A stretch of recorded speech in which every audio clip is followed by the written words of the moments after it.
আসসালামু আলাইকুম দর্শক শ্রোতা। প্রফেসর আলী খান মোহাম্মদাবাদের দোষটা কি ছিল, যার কারণে তাকে অ্যারেস্ট করা হলো, যার নামে এফআইআর করা হলো? গোটা দেশ জুড়ে একটাই প্রশ্ন যে প্রফেসর আলী খান মোহাম্মদাবাদের ঘটনা কি ছিল, সে কি পোস্ট করেছিল যার কারণে তাকে অ্যারেস্ট করা হলো? যে এফআইআর করেছিল, যে মহিলা এফআইআর করেছিল, সে কিন্তু পুরো ক্লিয়ার ভাবে জবাব দিতে পারেনি, যার ভিডিও আপনাকে আমি পরবর্তীতে আবার দেখাবো। আজকের ভিডিও যে প্রফেসর আলী খান মোহাম্মদাবাদের কি দোষ ছিল, কি পোস্ট করেছিল সোশ্যাল মিডিয়াতে, যার কারণে তাকে অ্যারেস্ট হতে হলো, যার কারণে তাকে জেলে যেতে হলো। আর এইদিকে বিজয় শাহ যে সুফিয়া কুরাইশিকে নিয়ে খারাপ মন্তব্য করলো, যে সুফিয়া কুরাইশি যে পাকিস্তানকে উড়িয়ে দিল, যে ভারতবর্ষের প্রতিটা মানুষের মাথাকে উঁচু করল, সেই সুফিয়া কুরাইশিকে বলা হলো যে সুফিয়া কুরাইশি হচ্ছে জঙ্গিদের বোন। যে 22শে এপ্রিল পেহেলগামে অ্যাটাক করলো, 22 জন মানুষকে নির্মমভাবে গুলি করে চলে গেল, সেই আতঙ্কবাদীদের, সেই জঙ্গিদের বোন বলে আখ্যায়িত করা হলো, তাকে বলা হলো। এমন খারাপ মন্তব্য করা হলো কেন? সে মুসলিম বলে। আর সেই বিজয় শাহ আজকে বিন্দাস ঘুরে বেড়াচ্ছে, তার কোনো অ্যারেস্ট হলো না, এফআইআর করার পরও কোনো এফআইআর হলো না। তো দর্শক শ্রোতা, চলুন আমরা সেই বিষয়ে একটু লক্ষ্য রাখবো, বা আজকের ভিডিও এই বিষয়ে যে প্রফেসর আলী খান মোহাম্মদাবাদের কি দোষ ছিল, কি পোস্ট করেছিল যার কারণে তাকে জেলে যেতে হলো। শেষ পর্যন্ত ভিডিও দেখবেন। ভিডিও ভালো লাগলে শেয়ার করে দেবেন এবং कमेंट कर दिबेन एवं सब्सक्राइब করে আমাদের পাশে থাকবেন। क्या है प्रोफेसर अली खान की कहानी? तो कहानी यह है कि 8 मई 2025 को अशोका यूनिवर्सिटी के राजनीति विज्ञान के प्रोफेसर अली खान महमूदाबादी ने एक फेसबुक पर पोस्ट लिखी, जिसमें ऑपरेशन सिंदूर को आतंकवाद के खिलाफ भारत का एक मजबूत कदम बताया।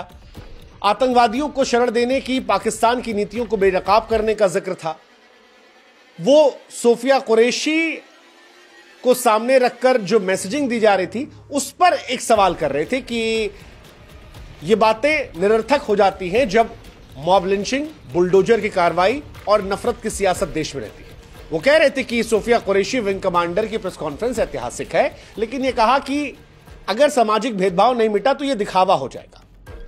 अब कायदे से देखा जाए तो इस पोस्ट में सरकार पर एक तंज था, ठीक बात है, लेकिन इस पोस्ट में हिंसा का आह्वान नहीं था, किसी समुदाय का अपमान नहीं था, सोफिया कुरैशी का अपमान नहीं था, भारतीय फौज का अपमान नहीं था, सरकार पर सवाल था। लेकिन सवाल यह है कि सरकार पर सवाल करने के लिए क्या जेल में डाल दोगे? क्योंकि बीजेपी युवा मोर्चा, हरियाणा महिला आयोग ने इसे राष्ट्रीय अखंडता और महिला विरोधी करार दे दिया। हालांकि प्रोफेसर साहब ने फिर स्पष्ट किया कि जब वो ये पोस्ट लिख रहे हैं, तब इस पोस्ट में सेना के बारे में या सोफिया कुरैशी के बारे में वो कुछ भी नहीं कह रहे। वो सरकार की नीतियों पर सवाल उठा रहे हैं, और ये किसी का अपमान नहीं है, ये सिर्फ सरकार पर सवाल है। लेकिन फिर भी गिरफ्तारी होती, जैसे कि हमने कहा, हरियाणा की महिला आयोग को लगा कि यह महिला विरोधी था। बीजेपी युवा मोर्चा को यह राष्ट्रीय अखंडता के खिलाफ दिखा। 12 मई को नोटिस दी गई, 16 को शिकायत हुई, 18 को गिरफ्तारी हो गई। और गिरफ्तारी भी हल्की धाराओं में नहीं हुई है। भारतीय न्याय संहिता की धारा 152, जिसमें राष्ट्रीय अखंडता को खतरा है, 196 धार्मिक माहौल खराब करना, 351(2) अपमानजनक टिप्पणी। अब सवाल यह है कि क्या महिला आयोग ने अपने अधिकारों का दुरुपयोग किया? क्या सरकार को सुझाव देना या उस पर तंज कसना देशद्रोह कहलाएगा? एक बुद्धिजीवी की आलोचना क्या अपराध के दायरे में आएगी? क्या यह जल्दबाजी हमारी अभिव्यक्ति की आजादी का गला नहीं घोंट रही? यह सवाल उठेगा, और यह सवाल इसलिए और उठेगा क्योंकि इसी समय देश में विजय शाह का भी एग्जाम्पल है।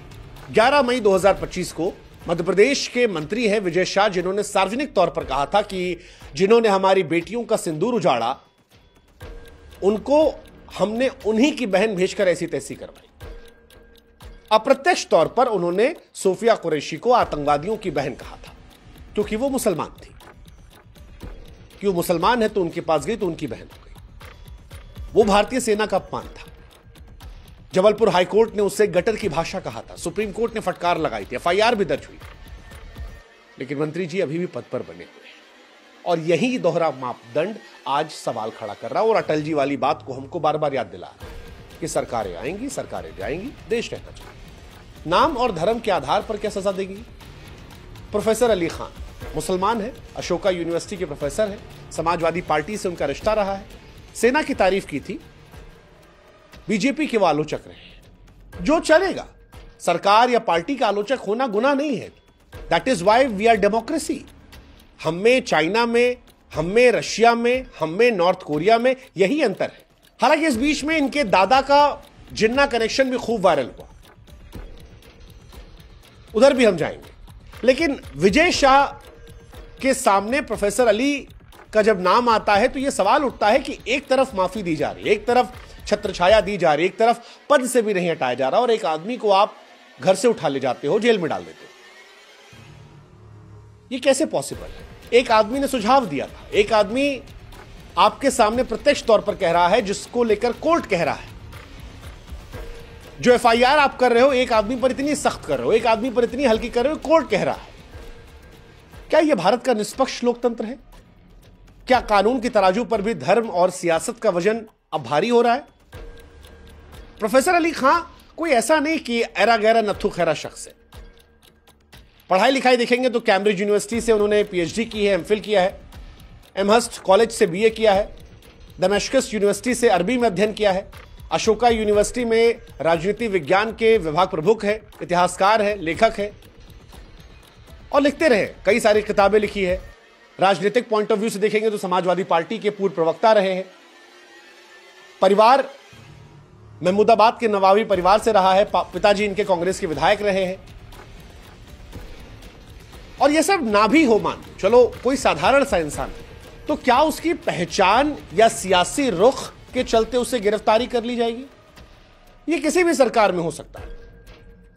किसी बीजेपी शासित राज्य में हुआ तब भी सवाल उठा रहे हैं, किसी गैर बीजेपी शासित राज्य में किसी बीजेपी वाले के विरोध करने पर होगा तब भी यही आवाज उठानी चाहिए। हम एक आंख से सच देखेंगे तभी यह देश आधा देख पाता है। इस देश में लोग आवाजें नहीं उठा पाते, क्योंकि बहुत सारे लोग आज भी होंगे जो कह रहे होंगे, सर क्या कर रहे हैं, मामला उठा रहे हैं, मुसलमान है, छोड़ दीजिए। जिस दिन अपना वाला आएगा उस दिन कहेंगे, सर उठाया क्यों नहीं आपने? आप अपनी जाति का था, अपने कौम का था, अपने मजहब का था, अपने धर्म का था, सर आप अपनों की आवाज नहीं उठाएंगे तो कौन उठाएगा? इस चीज से बाहर निकलना पड़ेगा, सच को दोनों आंख से देखना पड़ेगा।